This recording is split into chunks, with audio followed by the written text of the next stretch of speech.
आप देख सकते हैं बसपा सुप्रीमो बहन मायावती अब संबोधित जनता को संबोधित करने के लिए आने वाली हैं। रामजी गौतम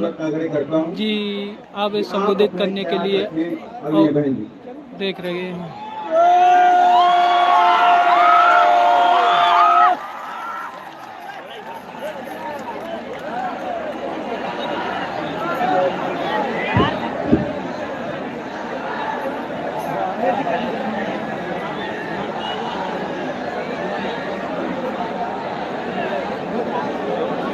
बीएसपी की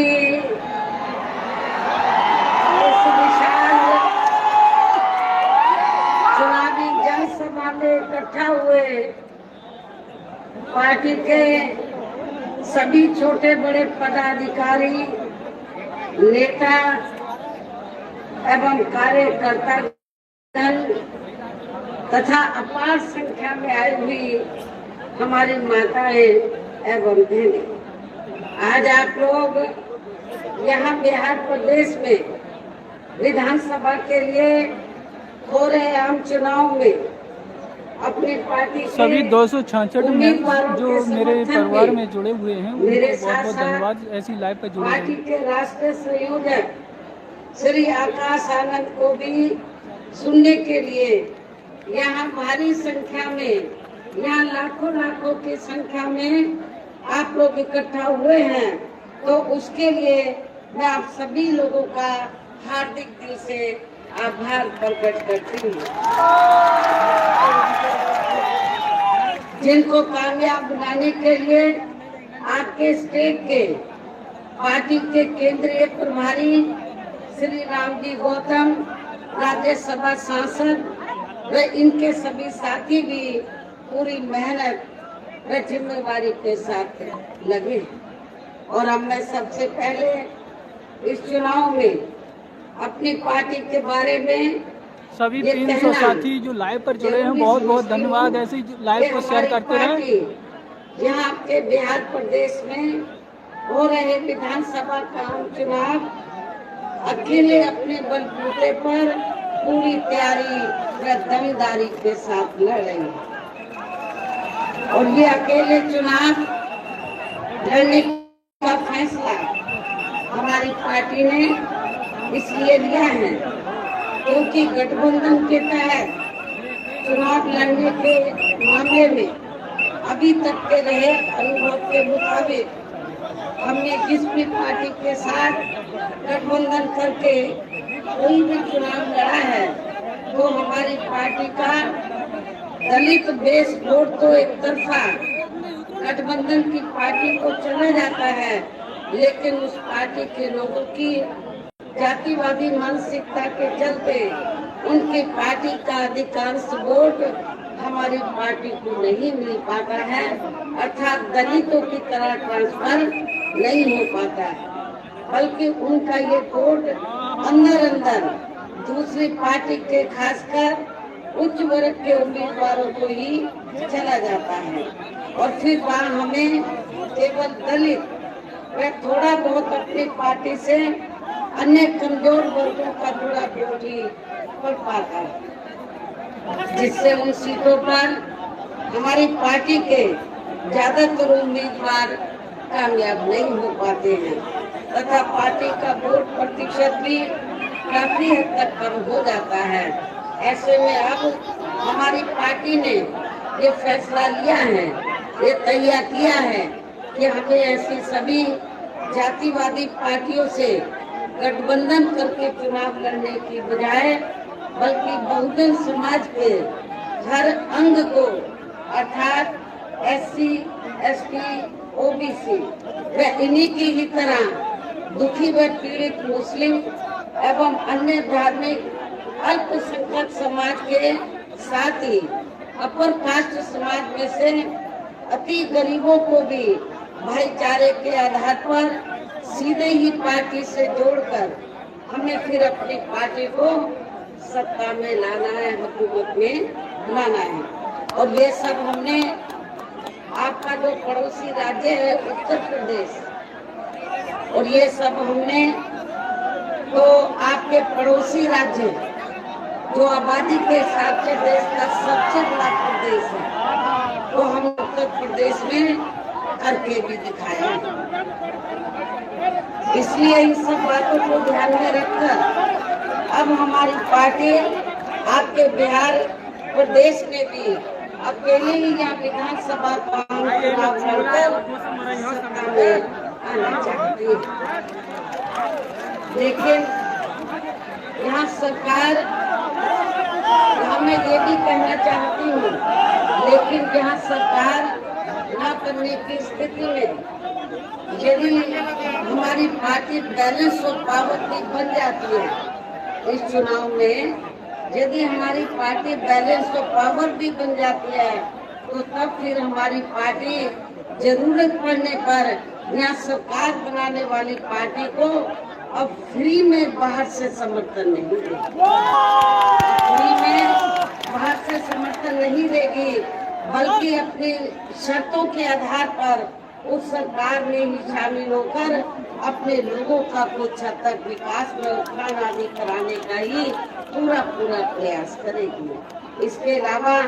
टिकट बंटवारे के मामले में भी हमारी पार्टी ने यहाँ सर्व समाज के लोगों को बीएसपी में जुड़ने की तादाद को ध्यान में रखकर फिर उसी अनुपात में ही उन्हें टिकट दी। लेकिन अब मैं आप लोगों का अपनी पार्टी को कामयाब बनाने के लिए कुछ जरूरी बातों की तरफ दिलाना चाहती हूँ।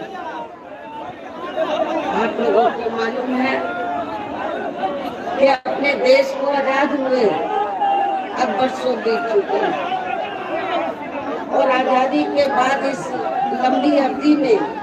केंद्र में आपके बिहार प्रदेश में भी अधिकांश यहाँ कांग्रेस, बीजेपी व अन्य विरोधी पार्टियों की तथा इनके गठबंधन की ही सरकारें रही, जिनकी जातिवादी, संकीर्ण व पूंजीवादी सोच के चलते यहाँ सर्व समाज में से विशेषकर गरीबों, दलितों, आदिवासियों, पिछड़े वर्गों, मुस्लिम व अन्य धार्मिक अल्पसंख्यक समाज के लोगों के लिए सामाजिक एवं आर्थिक स्थिति में अभी तक कोई भी खास बदलाव नहीं आया है। इसी प्रकार यहाँ मजदूरों, बेरोजगारों, किसानों, व्यापारियों एवं अन्य मेहनतकश लोगों की भी हालत कोई खास अच्छी नहीं रही। ऐसे में अब इन सभी विरोधी पार्टियों को इन्हें और ज्यादा आजमाने की जरूरत है। आप लोगों ने आजादी के बाद यहाँ लंबे अरसे तक कांग्रेस को सत्ता में रखा, जो और इनके गठबंधन की पार्टियां हैं, अन्य जातिवादी पार्टियां हैं, उनको सत्ता में आप लोगों ने बनाए रखा है। लेकिन आप लोगों को ये मालूम है कि आजादी के लंबे अरसे के बाद यहाँ विभिन्न पार्टियों की आपके बिहार प्रदेश में सरकारें रही हैं, लेकिन किसी भी सरकार में यहाँ पर जो गरीब लोग हैं, मजदूर लोग हैं, बेरोजगार हैं, किसान हैं, व्यापारी हैं, मेहनतकश लोग हैं, इनकी कोई स्थिति में कोई खास बदलाव नहीं है। 441 सभी मेंबर जुड़े हैं, सभी भाई जुड़े हैं, जब यहाँ पर उनको बहुत बहुत धन्यवाद। ऐसे शेयर करते रहे ताकि बहन मायावती की आपकी जो सच्ची स्पीच आप तक पहुंच सके, जो क्योंकि नेशनल मीडिया है आप तक और मरोड़ कर बात पहुंचाती है। दूसरे प्रदेशों में जाकर रोटी रोजी के लिए बस गए हैं, और वहाँ की जो सरकारें हैं तो वो भी अपनी जातिवादी मानसिकता और पूंजीवादी मानसिकता के तहत चलकर, तो वहाँ पर भी आप लोग अपनी खुशहाल जिंदगी व्यतीत नहीं कर पा रहे हैं, काफी दुखी और पीड़ित। ये आप लोगों को मालूम है। और जब चुनाव होता है आपके बिहार प्रदेश में, खासकर असेंबली का, तो सारी पार्टियां यही कहती हैं कि हम सत्ता में आ जाएंगे, आपको रोटी रोजी के साधन देंगे, आपको पढ़ाई नहीं करना पड़ेगा। बातें तो बड़ी बड़ी करते हैं, बहुत दावा करते हैं, वायदा करते हैं, लेकिन जब सत्ता में आ जाते हैं तो सब भूल जाते हैं। और यहाँ के जो गरीब लोग हैं और जो मजदूर लोग हैं, उनको फिर से रोजी रोटी के लिए अपना बिहार प्रदेश छोड़ना पड़ता है, लाइन करना पड़ता है। ये सब किसी से छिपा नहीं। और इस संदर्भ में खासकर मैं दलितों, आदिवासियों व अन्य पिछड़े वर्गों के लोगों को ये भी बताना चाहती हूँ कि इन वर्गों के उत्थान के लिए परम पूज्य बाबा साहब डॉक्टर भीमराव अम्बेडकर जी के कड़े संघर्ष एवं उनके अथक प्रयासों से भारतीय संविधान में मिले कानूनी अधिकारों में से खासकर सरकारी नौकरियों में तो उन्हें आरक्षण की ये सुविधा मिली है। पूरे 500 फॉलोवर यानी कि सब्सक्राइबर आज मेरे लाइव पर जुड़े हैं। बहुत बहुत धन्यवाद। अभी तक भी पूरा लाभ नहीं हुआ। आपके बिहार प्रदेश में तो हालत काफी ज्यादा खराब है और अब तो ये सभी विरोधी पार्टियों की जातिवादी सरकारें एक सोची समझी रणनीति के तहत इनके आरक्षण को भी मान्य कोर्ट की आड़ में इसे प्रभावहीन बनाने में व खत्म करने की भी पूरी कोशिश में लगी है। और इसका खास उदाहरण दिनांक 1 अगस्त 2024 को माननीय सुप्रीम कोर्ट का किया गया निर्णय है, फैसला है, जिसमें माननीय सुप्रीम कोर्ट ने SC व ST के आरक्षण में वर्गीकरण करने व इसमें क्रीमी लेयर आदि को भी लागू करने की बात की। इससे हमारी पार्टी कतई भी सहमत नहीं और इस निर्णय को प्रभावी बनाने व इसे पूर्व की स्थिति में लाने के लिए फिर हमने मीडिया के जरिए केंद्र की वर्तमान सरकार यानी कि उस समय भाजपा की सरकार से इस संदर्भ में संसद में संवैधानिक संशोधन विधेयक लाने वैसे पास कराने का भी अनेकों बार विशेष अनुरोध किया, जिस पर केंद्र सरकार व पूरा विपक्ष चुप ही रहा है। वैसे भी इस मामले में अब हमें इससे कोई और ज्यादा उम्मीद नहीं करनी चाहिए, क्योंकि अब तो बीजेपी व कांग्रेस आदि की कई राज्य सरकारों ने कोर्ट के इस निर्णय को लागू करना भी शुरू कर दिया है। कोर्ट का जो निर्णय जिससे आपका आरक्षण नहीं,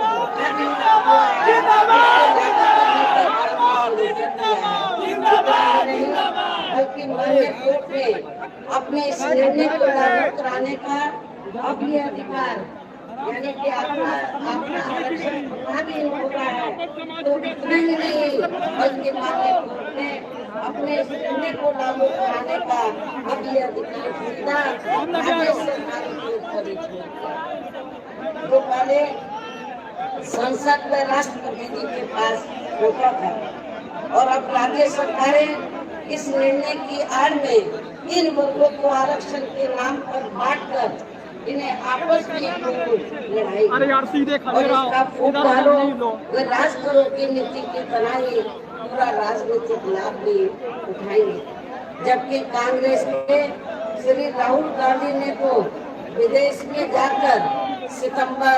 के महीने में सितंबर 2024 को इनके सभी आरक्षण को कांग्रेस के श्री राहुल गांधी ने तो विदेश में जाकर सितंबर महासंघ 2024 को इनके सभी आरक्षण को आगे वक्त आने पर खत्म करने का भी ऐलान कर दिया। यानी कि कांग्रेस तो इसको जैसे ही खत्म करना चाहती है जो आपको रिजर्वेशन परम पूज्य बाबा साहब डॉक्टर अम्बेडकर की बदौलत से सरकारी नौकरियों में मिला है या अन्य क्षेत्रों में मिला है। ऐसे में अब हमारी पार्टी का यही कहना है कि देश में इन वर्गों को परम पूज्य बाबा साहब डॉक्टर भीमराव अम्बेडकर ने जो आरक्षण का ये संविधानिक अधिकार दिया है, तो उसे अब सभी जातिवादी पार्टियां किस्म किस्म के हथकंडे इस्तेमाल करके प्रभावहीन बनाने में व खत्म करने की भी पूरी कोशिश में लगी है। जिससे अब इन वर्गों के लोगों को किसी भी कीमत पर कामयाब नहीं होने देना है, बल्कि इन्हें आपस में तुम मिलजुल नीचे कर चले जाओ, बातें करो, राजनी नहीं करो, जिन जगह नहीं है। इन लोगों को आपस में मिलजुल कर एक होकर आगे बढ़ना है और अपनी एकमात्र विदेशी पार्टी बहुजन समाज पार्टी को ही मजबूत बनाकर इसे केंद्र व राज्यों की भी सत्ता में लाना बहुत जरूरी है। जिसने आपका पड़ोसी राज्य उत्तर प्रदेश, जिसने 4 बार यूपी की सत्ता में आकर इनके ऐसे किसी भी षड्यंत्र को यहाँ कामयाब नहीं होने दिया। बाबा साहब डॉक्टर भीमराव अम्बेडकर ने जो आपको संवैधानिक अधिकार दिए, तो जो ये इनको एक करके खत्म करना चाहते थे, लेकिन जब 4 बार हमारी हुकूमत बनी यूपी में, तो हमने ऐसे किसी भी षड्यंत्र को कामयाब नहीं होने दिया। और आगे सही वक्त आने पर, जब आगे बीएसपी का अच्छा वक्त आएगा और आगे सही वक्त आने पर फिर इन वर्गों के संरक्षण को पूर्व की स्थिति में किया जाएगा, जिसमें किस्म किस्म के शर्तें लगाकर जिसको प्रभावहीन बना दिया गया है,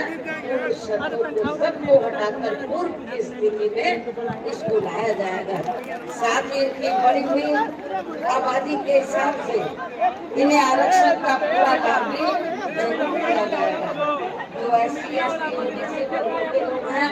इनकी आबादी पहले से काफी बढ़ चुकी है,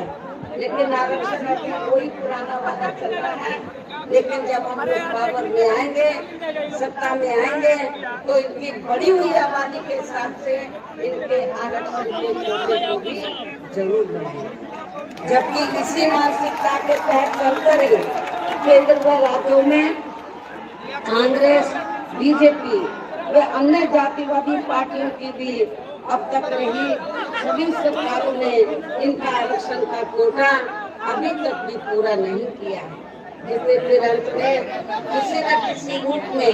सामान्य वर्गों को ही दे दिया जाता है। पदोन्नति में आरक्षण को तो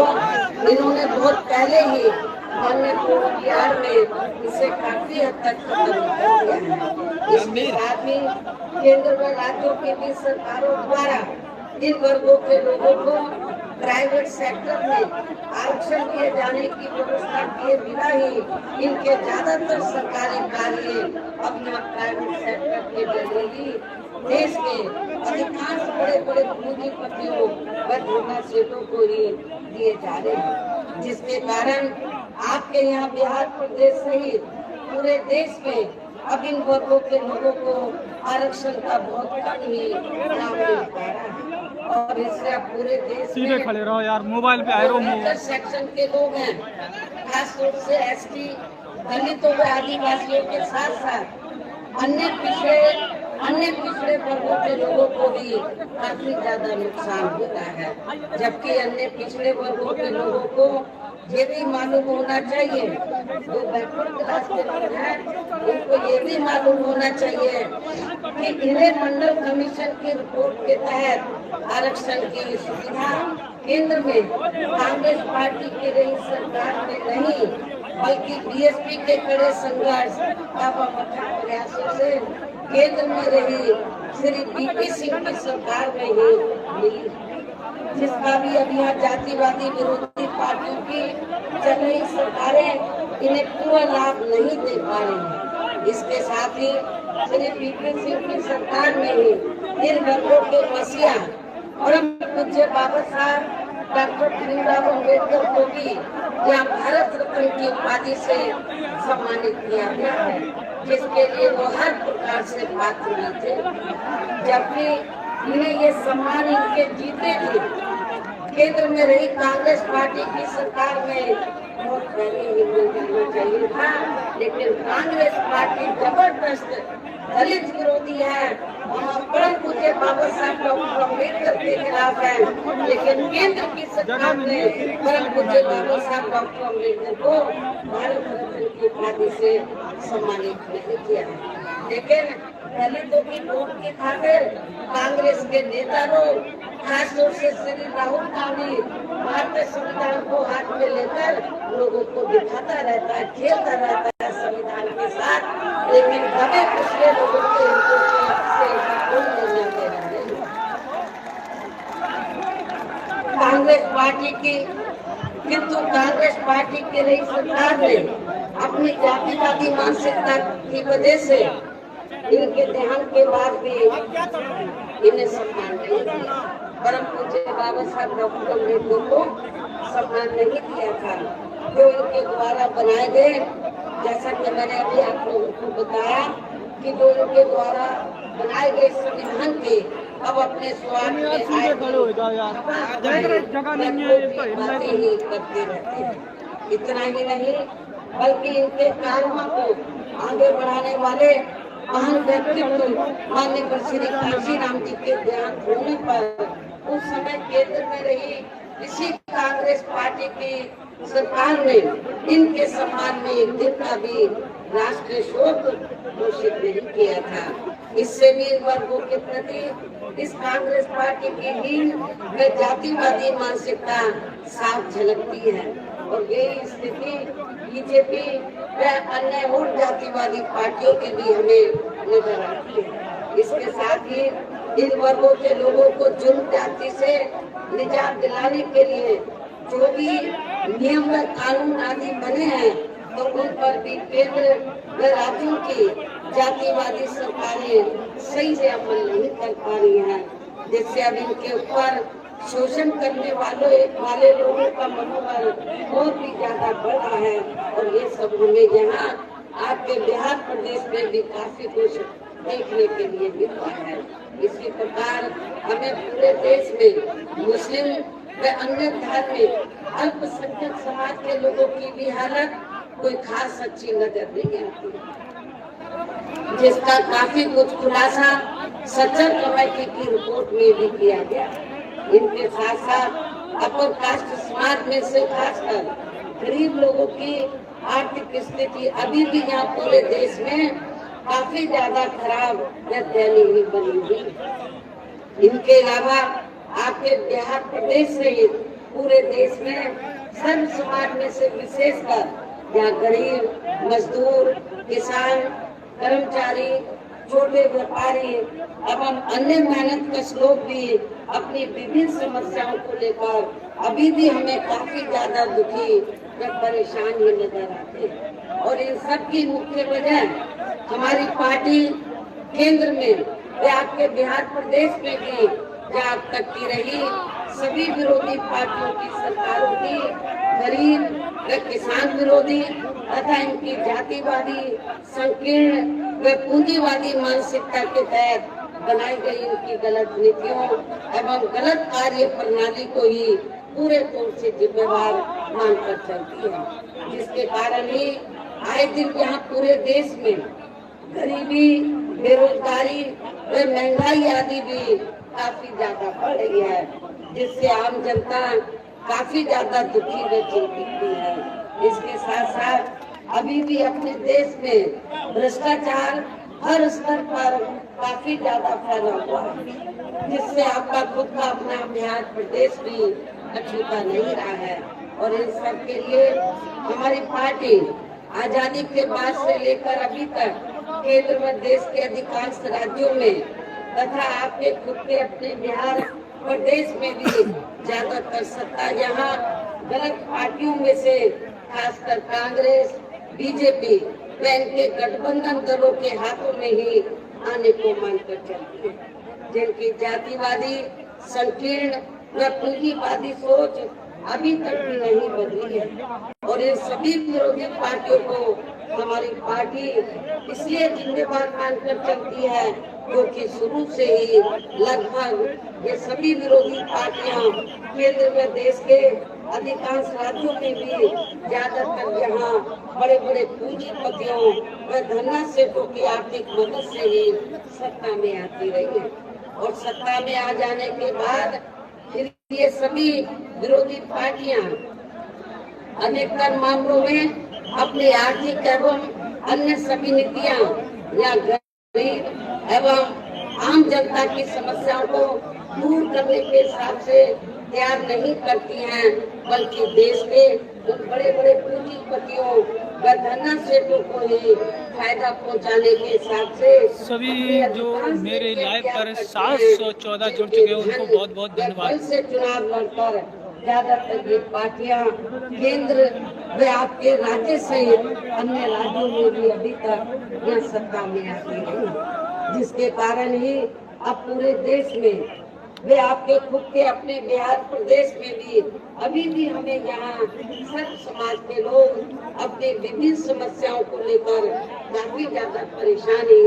नजर आते हैं, जबकि पूरे देश में बीएसपी ही अकेली एक ऐसी पार्टी है जो विरोधी पार्टियों की तरह देश के बड़े बड़े पूंजीपतियों व धन की मदद से नहीं, बल्कि अपनी पार्टी के ही आम कार्यकर्ताओं की आर्थिक मदद से चुनाव लड़कर केंद्र व राज्यों की भी सत्ता में, ताकि हमारी पार्टी सत्ता में आने के बाद फिर बिना किसी दबाव के वे आजाद होकर या सर्व अधिकांश समस्याओं का समाधान करके उन्हें हर मामले में व हर स्तर पर खुशहाल बना सके। और इसी आधार पर चलकर ही से देश के सबसे बड़े प्रदेश उत्तर प्रदेश में 4 बार हमारी पार्टी ने अपने नेतृत्व में वहाँ सरकार, और हमने अपने चारों रही सरकारों में अपनी पार्टी के विचारधारा एवं सिद्धांतों के तहत चलकर, वैसे तो वहाँ सर्व समाज के हितों का हमने पूरा ध्यान रखा है, लेकिन सभी मामलों में प्राथमिकता पहले हमने वहाँ सर्व समाज में से विशेषकर उन दलितों, आदिवासियों, पिछड़े वर्गों, मुस्लिम व अन्य धार्मिक अल्पसंख्यक समाज को तथा अपर कास्ट समाज में से गरीब एवं असहाय लोगों को ही दिया है, जिनकी वहाँ हर मामले में व हर स्तर पर सभी विरोधी पार्टियों की नई सरकारों में उनकी हीन, जातिवादी, संकीर्ण व पूंजीवादी सोच होने के कारण काफी ज्यादा उपेक्षा की गई। हमने आप लोगों को मालूम है कि जो उत्तर प्रदेश है आपका पड़ोसी प्रदेश है, आपके रिश्ते नाते उत्तर प्रदेश में है। जब उत्तर प्रदेश में हमारी पार्टी सत्ता में आई तो हमने अपने चारों हुकूमतों के दौरान उत्तर प्रदेश में जो गरीब लोग हैं, जो कमजोर तबके के लोग हैं, जिनके पास खेती करने के लिए अपने जमीन नहीं थी, तो हमारी सरकार ने 3-3 एकड़ के पट्टे काट कर तो गरीब भूमिहीन लोगों को खेती करने के लिए हमें सरकारी जमीन खरीदी। तो और आप लोगों को मालूम है कि जब हमारी पार्टी सत्ता में नहीं आई थी तो आप लोग एक नारा लगाते थे, जब पार्टी बनी थी तो सत्ता में आने के बाद हम लोग क्या करेंगे, एक नारा लगाते थे कि 855 होने के लिए आप सभी लोग जुड़े रहे। 855 लाइव पे जुड़ने के लिए बहुत बहुत धन्यवाद। ऐसे शेयर करते रहें। और हमने उत्तर प्रदेश में करके दिखाया। जब 4 बार हम लोग सत्ता में आए, जो हमने किसी किसान भाई की 1 इंच भी जमीन लेकर हमने अपने लोगों में नहीं बांटी, बल्कि सरकार के पास जो जमीन सरकारी खेती करने के लिए खाली 1019 ऐसे शेयर करते रहे लाइव पर। पट्टे काटकर हमने वीकर सेक्शन के कमजोर तबके के लोगों को खेती करने के लिए फ्री में दी। और इतना ही नहीं, जो गरीब आवासहीन लोग हैं, जिनके पास रहने के लिए अपने पक्के मकान नहीं थे, जो कि झोपड़ियों में रहते थे, कच्चे मकानों में रहते थे, तो हमारी सरकार ने वह जो गरीब लोग थे उनको सरकारी खर्चे से पक्के मकान भी बना कर दिए। डॉक्टर अम्बेडकर ग्राम समग्र विकास योजना वे माननीय श्री काशी बिल्कुल भाई भीड़ दिखा रहे हैं। शहरी समग्र विकास योजना के तहत हमने उत्तर प्रदेश में जहां वीकर सेक्शन के लोग रहते हैं, कमजोर तबके के, उन देहातों और शहरों को काफी हद तक विकसित किया, जिनके पूर्व में रही ग्राउंड फुल है जातिवादी और बाहर भी उधर खड़े हैं, सड़क पे देख रहे हैं और कोई छत पे होकर के देख रहा है। को विकसित किया तो दलितों शोषित भाई लाइव पे जुड़े रहें, सवाल बाद में किए जाएंगे। लेकिन जब हमारी पार्टी पावर में आई तो हमने इन दोनों योजनाओं के तहत जिन बस्तियों को छोड़ दिया गया था हमने हर मामले में डेवलप किया। वहाँ पे 11 से 10 ऐसे ही शेयर करते रहें भाई। स्कूल बनाए और भी बहुत सी सुविधाएं दी, बिजली पानी फ्री हमने दिया। ये मैं आप लोगों को बताना चाहती हूँ। इसके साथ साथ